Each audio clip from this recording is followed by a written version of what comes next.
The Rangers just had an absolutely perfect weekend by sweeping the Seattle Mariners, and the other team chasing them in the AL West had an absolutely tragic weekend. Plus, the Rangers closer might have been under their nose this entire time. We're going to talk about all that and more on this episode of Locked On Rangers. Let's get into it. You are Locked On Rangers, your daily Texas Rangers podcast. Part of the Locked On Podcast Network, your team every day.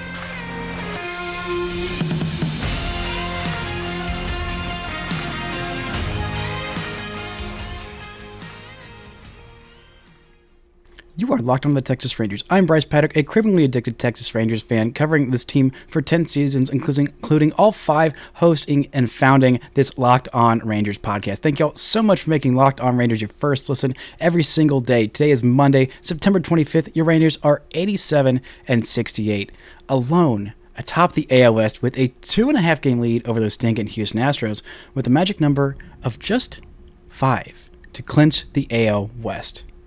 Just let it sink in. Just let that sink in. The Rangers have a 2.5 game lead in the AL West. What a freaking weekend. Thank y'all so much for making Locked On Rangers your first listen every single day. If you're not already, you can follow me on Twitter at Bryce Paddock. You can follow the show at Locked On Rangers. Hit subscribe on YouTube, where the best way you can help grow the show is to comment nearly any single thing below. Before we get into this wonderful weekend of absolutely glorious baseball, this episode is brought to you by Sleeper. Swing for the fences on Sleeper with picks, and you could win up to 100 times your money. Download the Sleeper app and use promo code LOCKEDON. You'll get up to a $100 match on your first deposit. Terms and conditions apply. See Sleeper's terms of use for details. Currently operational in over 30 states. Check out Sleeper today. Now, the Rangers had a literally perfect weekend by sweeping the Seattle Mariners 3-0 at home. Meanwhile, the other team chasing, yeah, you heard me, chasing the Texas Rangers in the AL West, as they have been for almost the entirety of the season, the Houston Astros lost all 3 games at home to the Kansas City Royals, the team with the worst record in Major League Baseball. Yeah, you heard me right. 3 games, 3 losses at home to finish the season with a losing record at home. Now, there's this quote by Mel Brooks that reminds me of what this weekend is. Tragedy is when I cut my finger, aka when the Rangers have slightly nervous games. Comedy is when you fall into an open sewer and die. And that's exactly what happened to the other teams chasing the Rangers in the AL West this weekend. The Rangers came into this weekend tied in record with the Mariners for that 3rd wildcard spot, and they end the weekend atop the AL West with a multi-game lead. I mean, oh my goodness, it was sweet, it was glorious, it was close, it was nail-biting, it was electric, it was terrifying, and it was 3 wins. That, at this point, is all that freaking matters. And the Rangers, you know, they didn't make it easy on you. They did not make it easy on Rangers fans at all, because why would they? Why would it be easy? I don't want it to be easy. You know, honestly, I want it to be hard. I want it to be difficult. I want it to be, want it to make me feel alive and also dead. And there was a lot of feeling alive and also dead with the baseball this weekend. But I want to start at the end, at the very end of this weekend series, with a beautiful moment from Jose Leclerc, who came on and got the save after a not really all that nervy 9th inning. I mean, maybe it was a little bit nerve-wracking, but I mean, the way that he was pitching was honestly incredible. I mean, I talked about it on Thursday's show, which if you go back and listen, I remember distinctly saying that Jose Leclerc should be the Rangers closer moving forward. And wow, do I feel incredibly smart talking about that, because Jose Leclerc is a guy whose numbers overall have been pretty darn good, and he's had some moments where he's looked absolutely incredible, had some moments where he's looked absolutely just mind-numbingly frustrating because of the walks and because of the nibbling and because of all of that. But when he is on, and boy was he on Sunday, he is the best reliever in the Rangers bullpen, and it is not particularly close. When he came out on Sunday, everything was just so incredibly fired up. I mean, his fastball averaged 98.1 miles an hour in that game. His average for the year, 95 miles an hour. That's 3 miles an hour above average on his fastball. It wasn't just the fastball, though. The slider was 2.5 miles an hour above his average velocity for the year. His changeup was 2.5 miles an hour above his average velocity for the year. Cutter was down a little bit, but he threw 5 of them, so it's not really that big a difference. But he hit 98.7 on the radar gun for one of his four-seam fastballs. And with his velocity and with his spin rate, that 99 looks like 109 because, oh my goodness, Jose Leclerc. He got 7 called strikes plus whiffs on 16 pitches. They swung at 8 of his pitches. They missed 5 of them. This was Jose Leclerc at his most dominant, at his peak. And this is coming off back-to-back days and where he worked in a very close outing on Saturday's game. It ended up being Aroldis Chapman who got the save, who was also pitching in back-to-back outings. He pitched on Friday and Saturday, and Leclerc pitched on Saturday and Sunday. And I do think that it should be Leclerc moving forward because Leclerc had a lot of his velocity in the second day coming off a back-to-back where Aroldis Chapman, his velo has been very, very down whenever he works in the second day of a back-to-back. Also, we've talked in depth about Aroldis Chapman's struggles in actual save situations, much better in like the 8th inning or the 7th inning or the 6th inning, whatever high leverage situation you need a bunch of strikeouts. That's usually more of the Chapman role. But Jose Leclerc is a guy who I have doubted for a long time. I saw him a whole lot in Frisco as a starting pitcher, and I thought, I just don't get it. I don't know what the Rangers see in this guy. I don't know why they keep throwing him out there. He's walking the world. His stuff doesn't look that great. I just don't freaking get it. And then seeing it in spurts with him in the big league level, seeing it in 2019 and seeing it actually more in 2018 and seeing it in 2016 when he came up for the first time in the big leagues and seeing what he is on, like what he looks like when he is absolutely on and at his peak.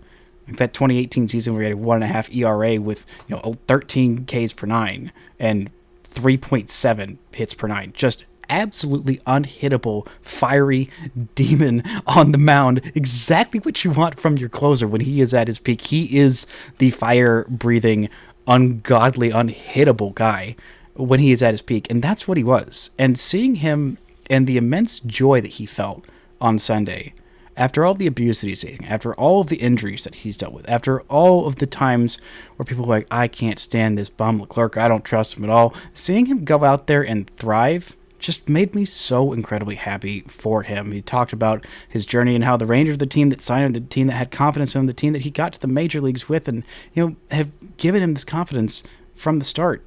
And to be able to come through for them, to be able to be at his best for them when they needed him most, you could tell how much it meant to him. You could tell how much it meant to the Rangers.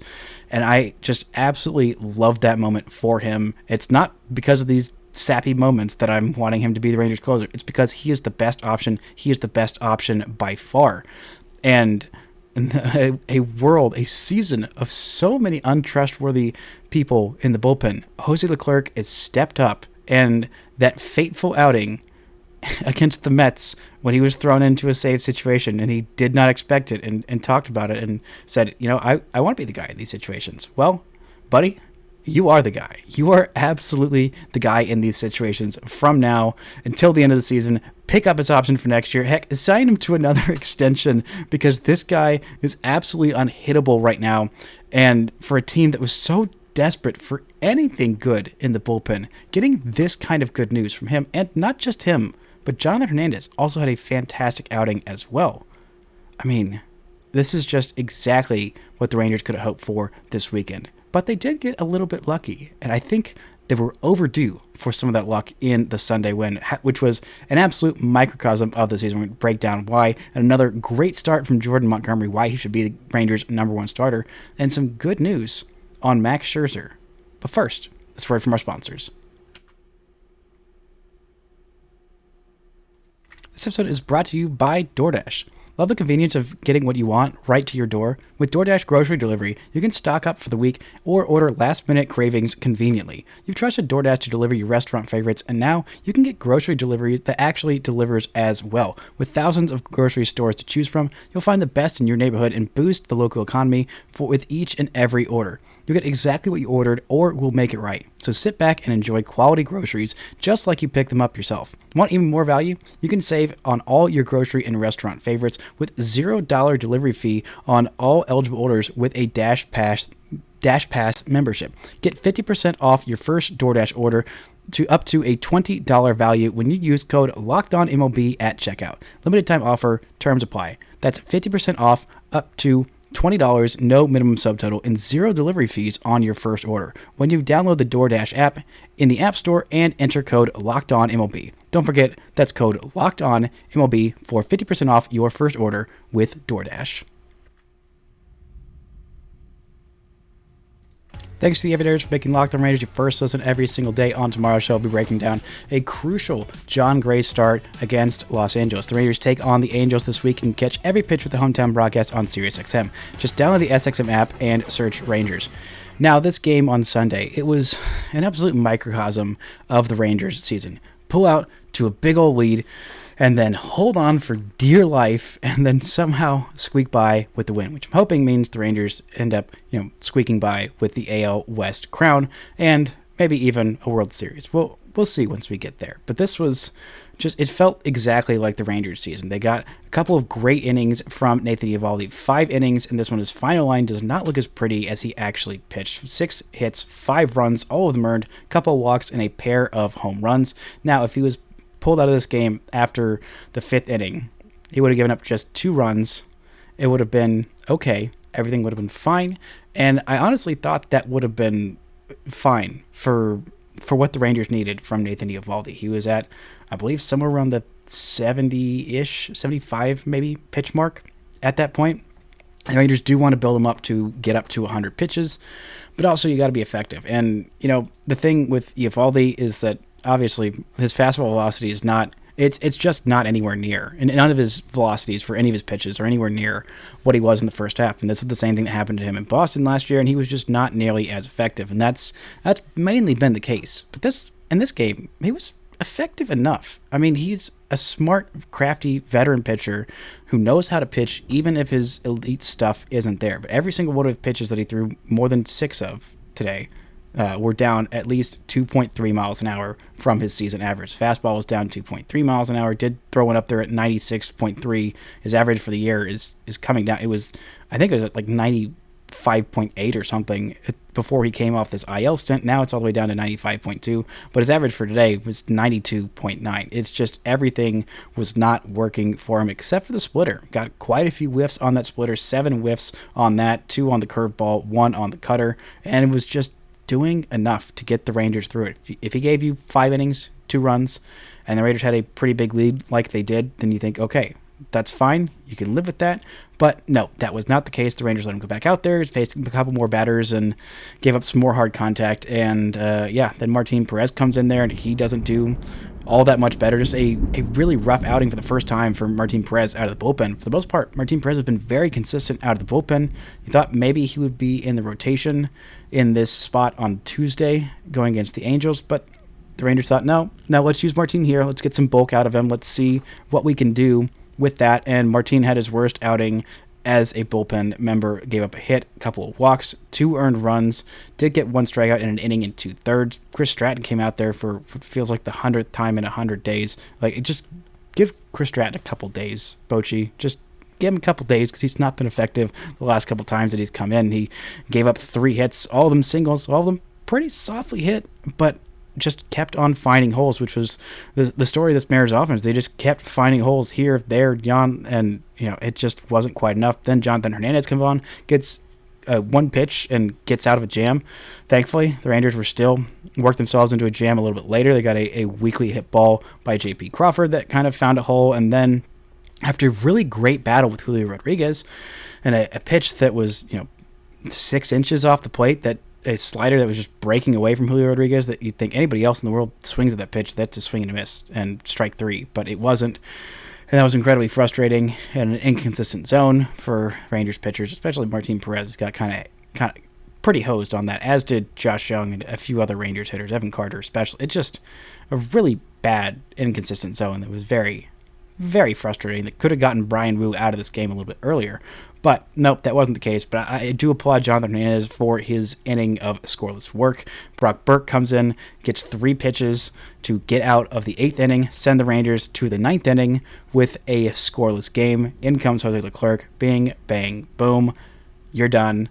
Rangers win, Rangers sweep. Rangers have a 2.5 game lead in the AL West. Just a huge weekend for the Rangers, doing enough time and time again. The Rangers, they got kind of lucky in this one. Honestly, I did not think that they particularly deserved to win this, but it doesn't matter. There were a lot of games the Rangers did deserve to win, but they haven't. They've had a lot of bad luck come their way, in the way of injuries, in the way of just bad luck, in the way of just like, dear God, this bullpen can't blow every single game, right? Well, I mean, for the last 2 months, it's felt like they pretty much have. I mean, the Rangers had 8 hits in this one. They scored 9 runs.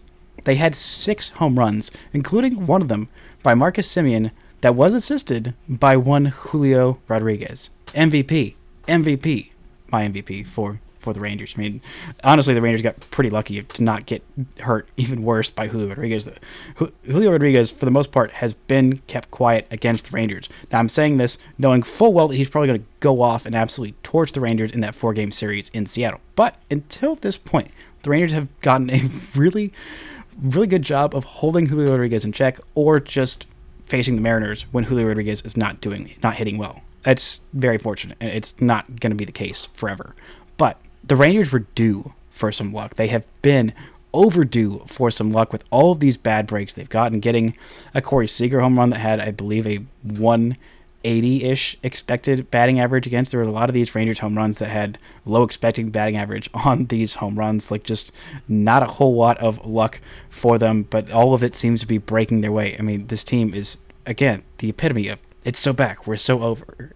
We're so back, it's so over. Just time and time again.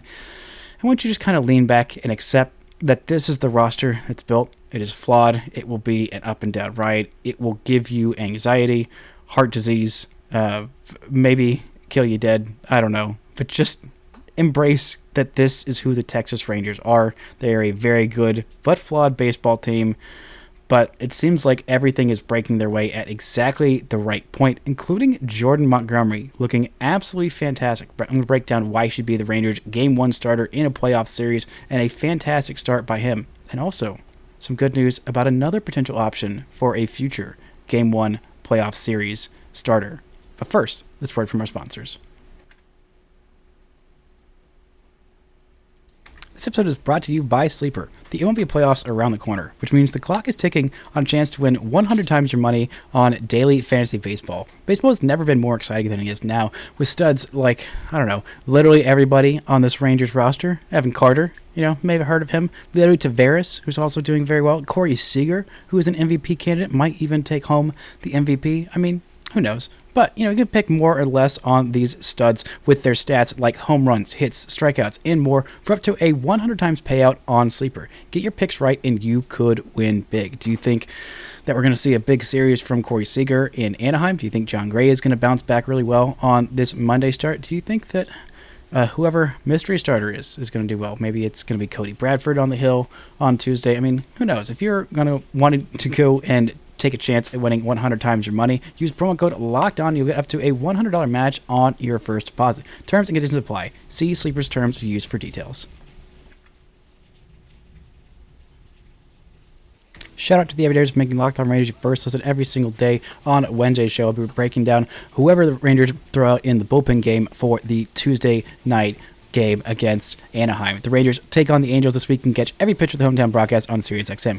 Now, just download the SXM app and search Rangers. Now, before we get into Jordan Montgomery's fantastic start and what he's meant to this team, I do want to give a shout out to Leody Taveras, who had an incredible game / week / month / year. He has been exceptional for the Texas Rangers, but on Sunday's game, he had just a phenomenal outing, a couple of hits, a home run, the first time he has hit one since the middle of August, and a walk after being down 0-2 in the count, and an outfield assist at home plate on a throw that, felt like a reasonable send for sending the guy who, on a single up the middle. Leody Taveras has an incredible cannon for an arm.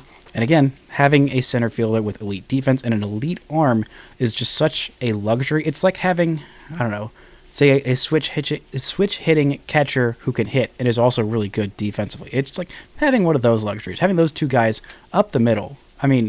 Up the middle talent. Think about what the Rangers have. They have a 25-year-old switch hitting on base machine, elite defensive center fielder. They have a fantastic hitting catcher who is also switch hitting and is elite defensively. Their middle infield is Corey Seager and Marcus Semien, who heading into this Sunday game both had 6.9 baseball reference WAR, which is not only nice, it is also incredibly freaking good. I mean, the up-the-middle talent is incredible. And Leody Taveras, over the last 30 games, he's hitting 320 with an on-base of 389. Over the last 15 games, he's hitting 364 with an on-base of 463. In the last 7 games, he's got 6 walks to 4 strikeouts, hitting 350 with an on-base of 481, slugging 550. There's a lot of people who are just very quick to say, oh, let's just trade Leody Taveras. Let's just trade Leody Taveras for pitching or whatever.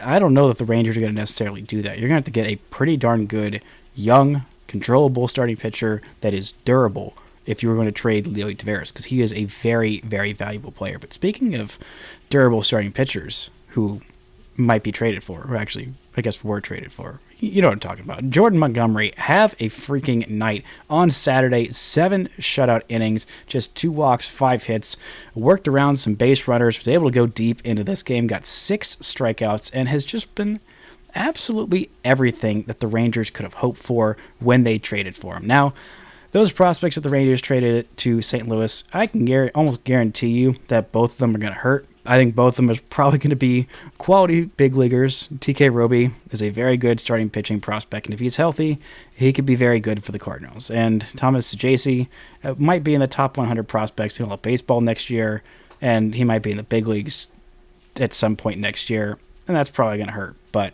you know, you did that for Jordan Montgomery, and Jordan Montgomery has been absolutely worth it. He's been worth 1.7 baseball reference WAR in just 10 starts, a 2.92 ERA, 61 and a third innings, 53 strikeouts, just 11 walks, only 5 home runs.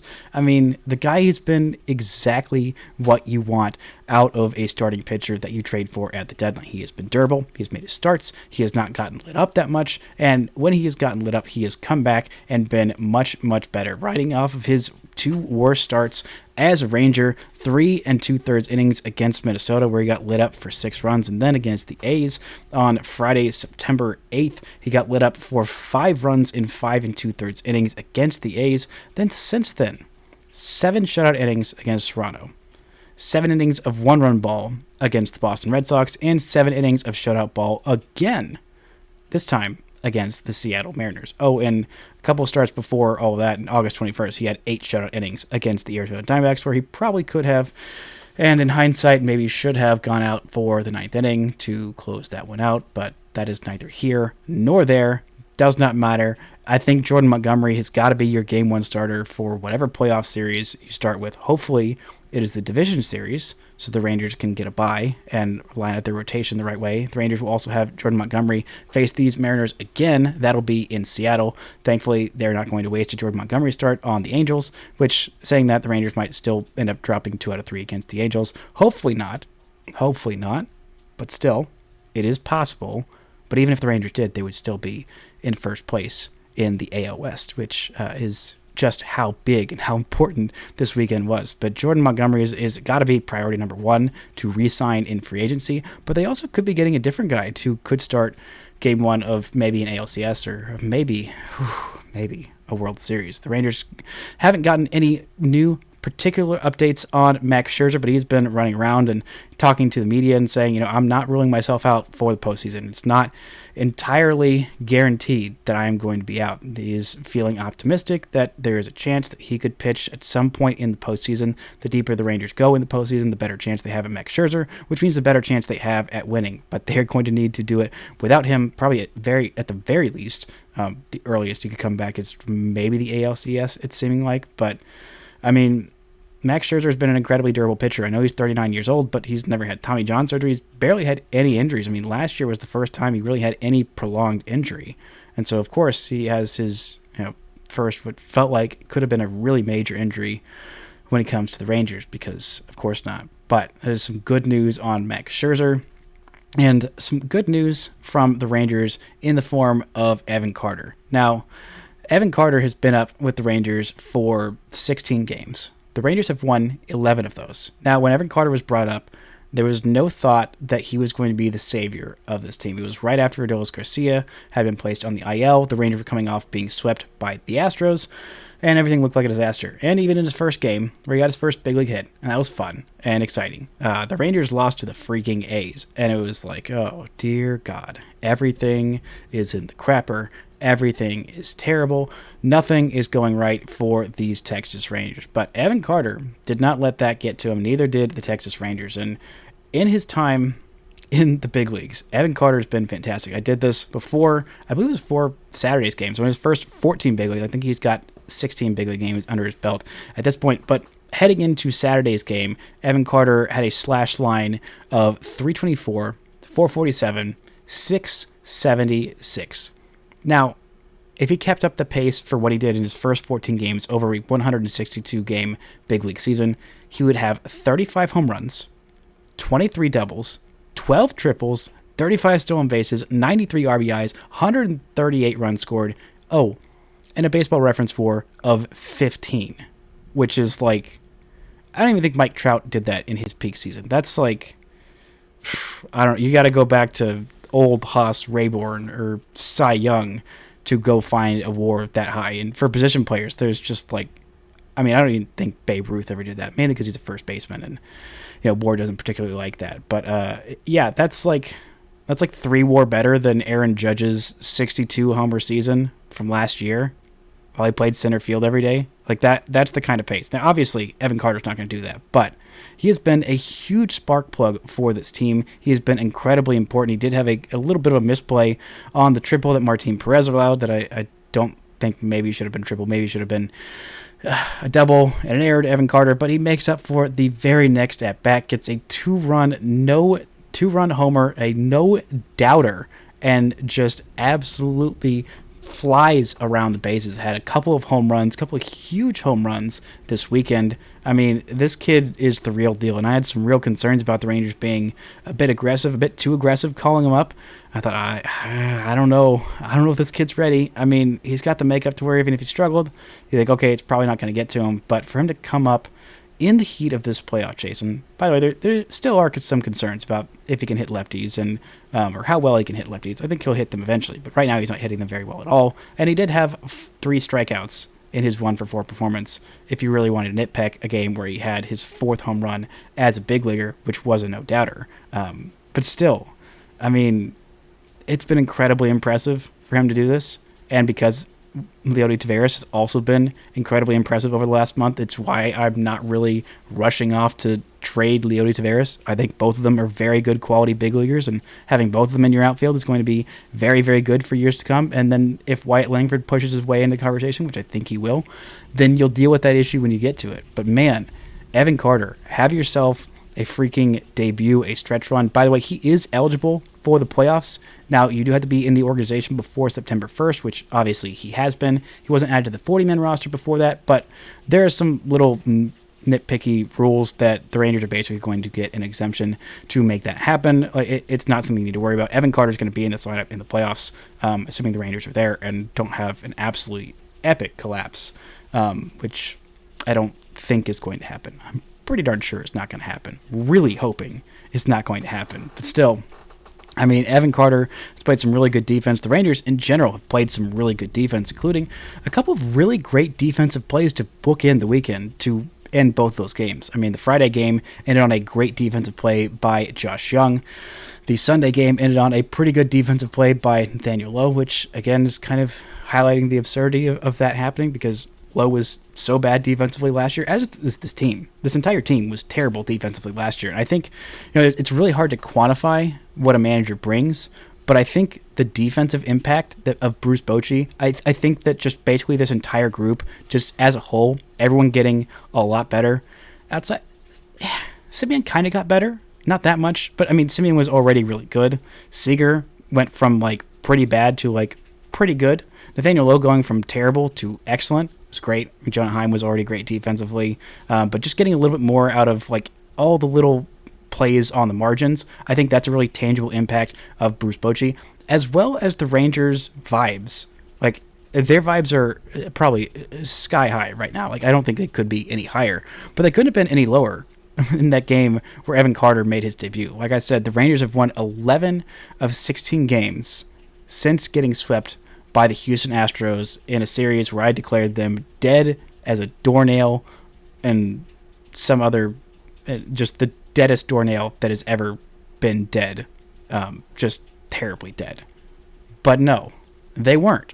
And the Astros were not as unkillable as anyone thought. I mean, the Rangers had a great weekend of sweeping the Mariners, a much harder opponent than the Kansas City freaking Royals, at home in Houston, sweeping the Houston Astros. Like, just incredible.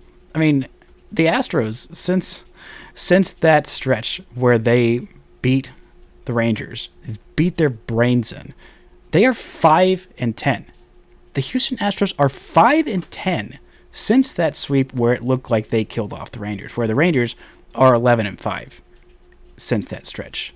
I mean, the vibes are just heading in two incredibly different places. Shout out to the Kansas City Royals. God bless you, Kansas City Royals. You are invited. If the Rangers win the AL West or if they win the World Series, the Royals are absolutely invited to the championship parade, as is Cole Reagans doing his job for his former team. God bless him. Jordan Lyles, former Ranger great, throwing 5 shutout innings against the Houston Astros on Saturday. What a job by Jordan Lyles.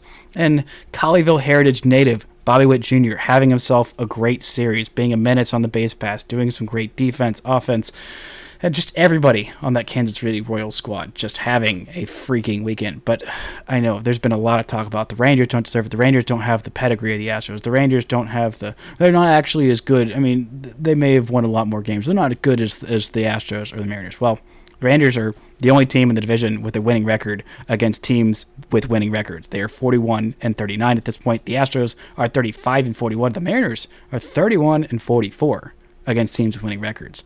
At home, the Rangers have a 50-31 record at home, whereas the Astros have a losing season at home, 39-42 at home. So, unfortunately, maybe the Astros being a wildcard team might work in their favor because for whatever reason they got some funk in Houston when they play in Houston. That is not working out well for them. But the Rangers have a plus 167 run differential, Astros 115, Mariners 99. I mean, the Rangers just deserve this. They have been the better team all year long. They are obviously a flawed team. Obviously their bullpen isn't great, but this offense is deep. It's incredible. Starting pitching is good enough. The bullpen, it's a work in progress, but it is a work in progress that is getting much, much better. The Rangers lead the division. They deserve to lead the division, and it's looking like if they don't trip over their own feet in the last 7 games, they will be AL West champions for the first time since 2016. They absolutely deserve it. Thank you all so much for listening and subscribing. And until next time, don't forget to enjoy first place Texas Rangers baseball.